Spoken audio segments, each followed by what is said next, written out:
वो कह रहे हैं कि पुलिसकर्मी जो वहां तैनात रहते हैं वो इसीलिए रहते हैं कि कोई भी बुर्का पहनकर किसी तरह से इलेक्शन के लिए जहां वोटिंग हो रही है ना पहुंच जाए, इसीलिए देखना पड़ता है कि बुर्के में जा कौन रहा है, उसके लिए पुलिसकर्मी तैनात रहते हैं। तो उसका जवाब दे दीजिए, जरा जवाब दीजिए पहले। 100 मर्दों के झुंड में औरतों का स्नान नहीं करवाते हैं और 100 मर्द औरतों के बीच में भी नहीं नहाते हैं। अरे माफी मांगो, नहीं करते। अरे तारीख माफी मांगो।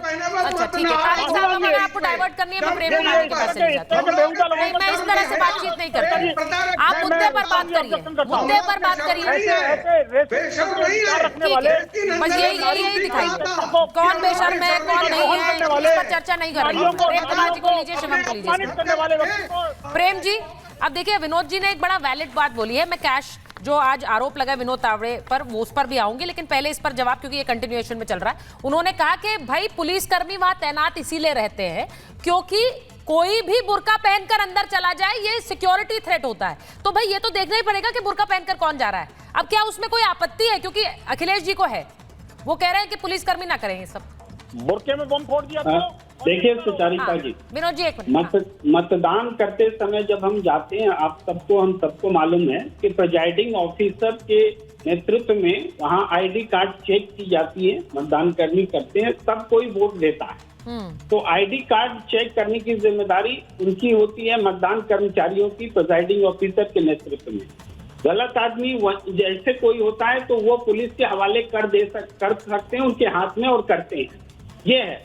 इसके अलावा पुलिसकर्मी को आईडी चेक करने का दायित्व है, ये है ही नहीं, वैधानिक रूप से नहीं है। मैं कोई नई बात नहीं कह रहा हूँ। अगर कहीं लिखा हो बता दीजिए मॉडल कोड ऑफ कंडक्ट में कि पुलिस आईडी कार्ड चेक करती हो। नहीं, वो ये नहीं कह रहे हैं, वो ये नहीं कह रहे हैं।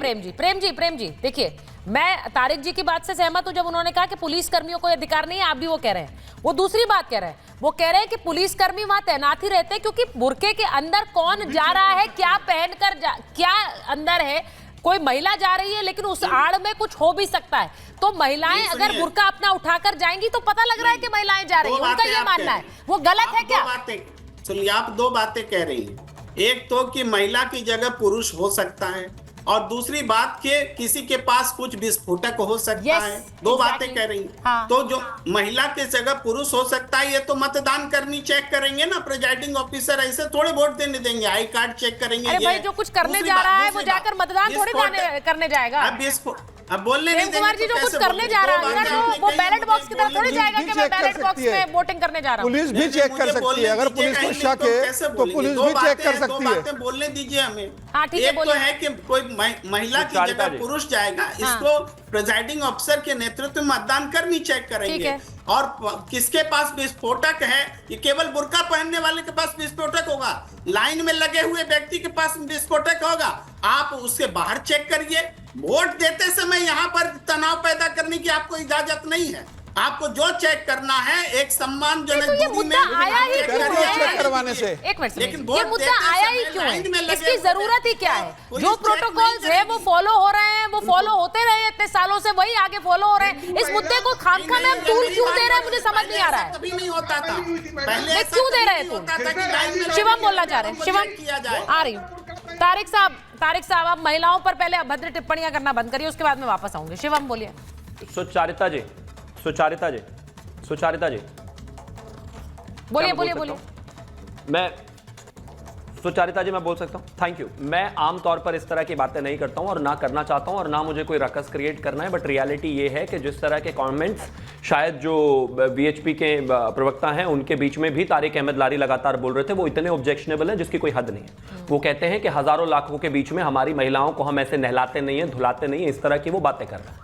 मैं इनके धर्म पर और इनकी धर्म की महिलाओं दोनों पर ही नहीं जाना चाहता हूं, वरना बहुत सारी बातें मैं भी बोल सकता हूं, लेकिन मैं बेशर्मी और जहालत के इस स्तर पर उतर ही नहीं सकता। मैं उतर ही नहीं सकता।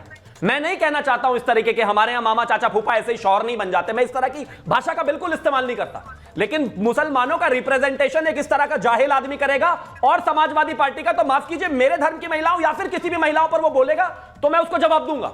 या तो उस आदमी को तमीज नहीं है, या समझ नहीं है, या अकल नहीं है, या बुद्धि नहीं है, और अगर ये सब नहीं है तो वो समाजवादी का प्रवक्ता होना डिजर्व नहीं करता। अगर अखिलेश यादव इस तरीके के जाहिल लोगों को प्रवक्ता बना रहे हैं और वो इस तरीके से इस देश में हिंदू महिलाओं के प्रति जहर उगल रहा है, वो गंगा स्नान जैसे और तमाम स्नान जैसे पावन पर्वों को महिलाओं की उस नजर से देख के जहालत कर रहा है, तो माफ कीजिए, ऐसे आदमी को तो लात मारकर पार्टी से बाहर निकालना चाहिए। तारिक अहमद लारी के लिए हमारे धर्म में इस तरीके से नहीं होता। मामा चाचा फूफा ये सब रातों रात शौहर नहीं बन जाते, तो प्लीज अच्छा, अपनी जबान संभाल कर बात करना। अब मैं पॉइंट पर आ रहा हूं। Thank you. Coming back to the point. हो गया सुचारिता, हो गया। Coming back to the point, हो गया। अब मैं आगे आना चाहता हूं, अब मैं आगे आना चाहता हूं। हो गया। आप मुझे एक चीज बताइए, आप मुझे एक चीज बताइए, बुरके में आमना है, आसना है, फरजाना है, रुखसाना है, कौन है? नहीं, मुझे ऐसा लगता है, पता नहीं आप लोग ये बातें नहीं कर रहा हूं, घर में भी लोग मैं इलेक्शन पर आ चुका हूं और आपके घर की महिलाएं भी देखती होंगी। Does it look nice? क्या ये अच्छा लगता है? बिल्कुल ये सोच आप लोग रखते ही नहीं है, कुछ भी बोलते हैं, मुझे लगता है। बिल्कुल नहीं करना चाहता। ठीक है, मैं आगे बढ़ रही हूँ। कुछ लगे जो बात उन्होंने सिक्योरिटी कंसर्न की बात की है, उस पर बात करेंगे। शिवम जल्दी से अपना टेक रखिए। जबान से नहीं लड़ सकता। शिवम आप रखिए अपना टेक, मैं इस पर बात नहीं कर रहा हूँ, मैं चुनाव पर बात कर रहा हूँ। Thank you. आप मेरी चुनाव पर बात सुन लीजिए। चुनाव पर बोलिए। मैं चुनाव पर कहना चाहता हूँ। अब आप मुझे एक चीज बताइए, प्रेम जी ने कहा कि ये सिक्योरिटी का पर्पस है या किसी चीज का पर्पस है या चेक करने का। प्रेम जी एक चीज बताइए, ये बात आपकी बिल्कुल ठीक है कि अगर कोई बम फोड़ने आएगा तो वो बुरके में ही आएगा, बिल्कुल ठीक बात है, नहीं आएगा। लेकिन हाँ, प्रेफरेबली एक हिसाब से देखा जाए तो बिल्कुल वो बुरके में ही आएगा। क्यों? क्योंकि हमारे देश में अखिलेश यादव और उनके प्रदेश अध्यक्ष जैसे नेता हैं जो इस बात को समर्थन करेंगे कि बुरके में जो है महिलाओं की चेकिंग नहीं की जानी चाहिए। तो अगर किसी को आना होगा बम फोड़ने के लिए, उसके लिए तो सबसे मुफीद बुरके में ही आना है ना, क्योंकि उसकी चेकिंग नहीं होगी, क्योंकि आप जैसे लोगों को फर्क नहीं पड़ता।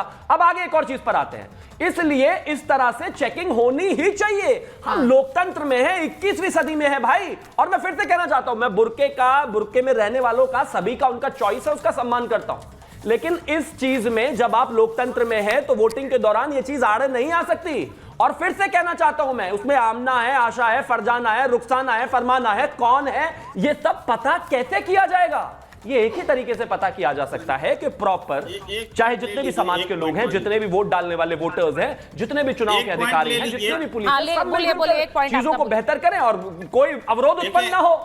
लेकिन जबरदस्ती बुरके को इशू क्यों बनाना है? सुन लीजिए शिवम जी, एक बात है कि जो वोट देने के लिए लाइन में लग जाते हैं, उस दौरान फिर कुछ नहीं होना चाहिए। आपको जो चेकिंग करना है पहले कीजिए। वोट देते समय डर का माहौल किसी में भी नहीं होना चाहिए। ये मूल बात है, यही मूल बात है। इसके अलावा प्रेम जी कैसी बातें कर रहे हैं? अच्छा एक चीज बताइए, पुलिस वाला अगर इस देश में किसी को चेक करता है तो वो डर का माहौल हो जाता है क्या?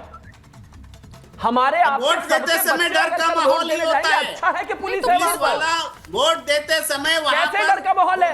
अरे वो आदमी है भाई, पुलिस वाले भी इंसान है, भूत नहीं है वो कि उनको देख के डर के भाग जाएगा कोई लोग। अगर वो चेक कर रहा है करने दीजिए, क्या फर्क पड़ता है इस बात से? ये इस बात को समझिए आप। अरे क्यों नहीं दे पाए? मुस्लिम लोग 2-2 साल के लल्ले हैं क्या कि वो वोट नहीं दे सकते? क्यों नहीं दे सकते? और क्यों डर रहे हैं पुलिस वालों से?